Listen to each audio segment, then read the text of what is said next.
शिक्षा में प्रकृतिवाद का संदर्भ देखते हैं तो हम ये समझ सकते हैं कि शिक्षा में प्रकृतिवाद का आशय एक ऐसी शिक्षा व्यवस्था से है जिसमें बालक अपनी प्रकृति के अनुसार इसी प्रकृति में रहकर अपना सर्वांगीण विकास करता है।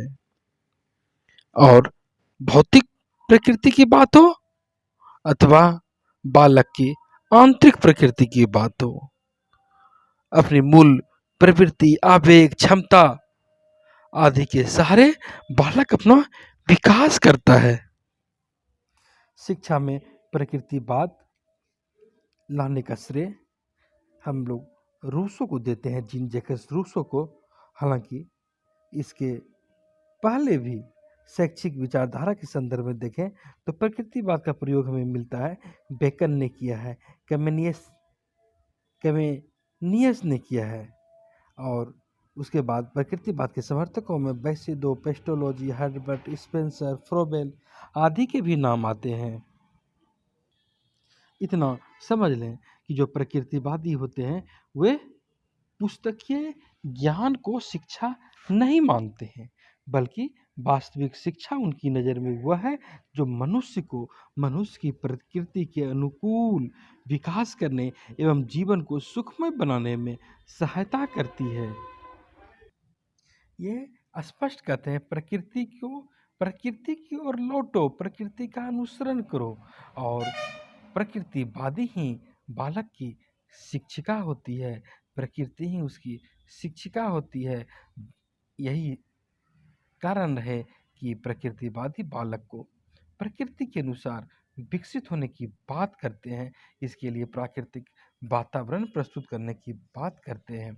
और रूसो ने भी अपने ग्रंथ एमिल एंड एजुकेशन में लिखा है कि प्रकृति के निर्माता के हाथ में सभी वस्तुएं अच्छे रूप में मिलती है, परंतु मानव के संपर्क में आते ही वे सब दूषित हो जाती है। प्रकृतिवादी शिक्षा के केंद्र में बालक को मानते हैं और कहते हैं कि शिक्षा बालक के लिए है, बालक शिक्षा के लिए नहीं होता। इसीलिए जब शिक्षा बालक के लिए है तो बालक केंद्र में होता है और बालक की प्रकृति के अनुसार, उसकी स्वाभाविकता के अनुसार उसके विकास के लिए आवश्यक वातावरण बनाए रखने की आवश्यकता है। और इसी संदर्भ में राउस ने कहा है कि प्रकृतिवादी शिक्षा के क्षेत्र में प्रमुख स्थान बालक का है, न कि शिक्षक, स्कूल, पुस्तक या शिक्षा प्राप्त करने योग्य अन्य किसी वस्तु की है। पुस्तकीय ज्ञान का जबरदस्त विरोध करते हैं और कहते हैं कि पुस्तकीय ज्ञान, रटा रटाया ज्ञान की आवश्यकता नहीं है, बल्कि शिक्षा का आधार करके सीखना, निरीक्षण करके अनुभव आधारित होना चाहिए। और एडम्स ने प्रकृतिवादी के संदर्भ में लिखा है, शिक्षा में प्रकृति का सामान्य अर्थ उन सब शिक्षा पद्धतियों से है जो विद्यालयों और पुस्तकों पर निर्भर न होकर छात्र के वास्तविक जीवन के अध्ययन पर निर्भर रहती है। प्रकृतिवादी इंद्रिय जन्य ज्ञान पर जोर देते हैं और जैसा कि रूसो भी कहते हैं कि शिक्षा को इंद्रियों का उचित प्रयोग करके ज्ञान का द्वार खोलना चाहिए। कहने का तात्पर्य है प्रकृतिवादी कि मस्तिष्क में ज्ञान को ठूसने की बात नहीं करते, इसके ये विरोधी है। और ज्ञान प्रभावशाली बनाने के लिए वे अपने इंद्रियों को प्रशिक्षित करने की बात करते हैं। कहते हैं कि इंद्रियां ही ज्ञान का द्वार होती है और 5 से 12 वर्ष तक के बच्चों की इंद्रियां तो इतना सक्षम, समर्थ, सक्रिय हो जाती है कि वे हर चीज का निरीक्षण, अवलोकन अच्छी तरीके से कर सकता है। प्रकृतिवादी स्वतंत्रता को आवश्यक मानते हैं, किसी प्रकार की बाध्यता का वे विरोध करते हैं और स्वाभाविक विकास की बात करते हैं। स्कूल या पुस्तक स्वाभाविक विकास में तो बाधक बन जाती है और यह उसके व्यक्तिगत विकास में हस्तक्षेप करने लगती है। इच्छानुसार स्वाभाविक विकास नहीं हो पाता है, विकसित नहीं होने देता है। और प्रकृतिवादी शिक्षा प्रणाली बालक को सभी प्रकार के बंधनों, किसी प्रकार के बाधा, उलझन से मुक्त करने की बात करते हैं, स्वतंत्र वातावरण में विकसित होने की बात करते हैं। और प्रकृतिवादी ने कहा भी है कि बालक अच्छा प्राणी होता है, खराब नहीं होता, जन्म के समय अच्छा होता है।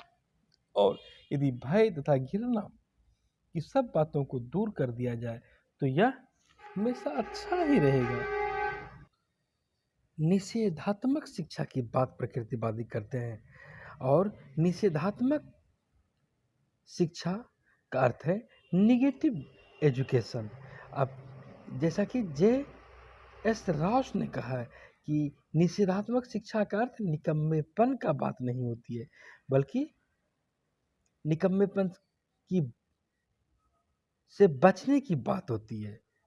निषेधात्मक शिक्षा गुण की शिक्षा नहीं होती, बल्कि अवगुण को बताती है, और अवगुण से कैसे बचना चाहिए, गलती से कैसे बचना चाहिए, इसकी बात सिखाती है।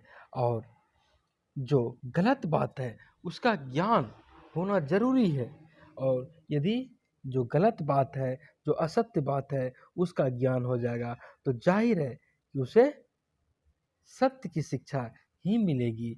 और अगर ऐसा होता है तो वह सत्य की ओर प्रेरित होगा, उन्मुख होगा, और वह अंततः अच्छाई की ओर मार्ग उसका प्रशस्त होगा, अच्छाई की पहचानने की योग्यता विकसित होगी।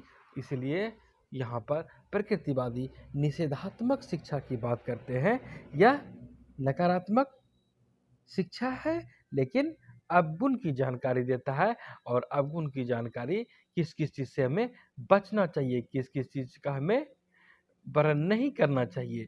और हमें अगर इसकी जानकारी हो जाती है तो जाहिर है कि हमारा मन तन अच्छा रहेगा, प्रकृति के अनुरूप रहेगा, स्वाभाविक विकास होगा, असत्य की ओर प्रेरित नहीं होंगे।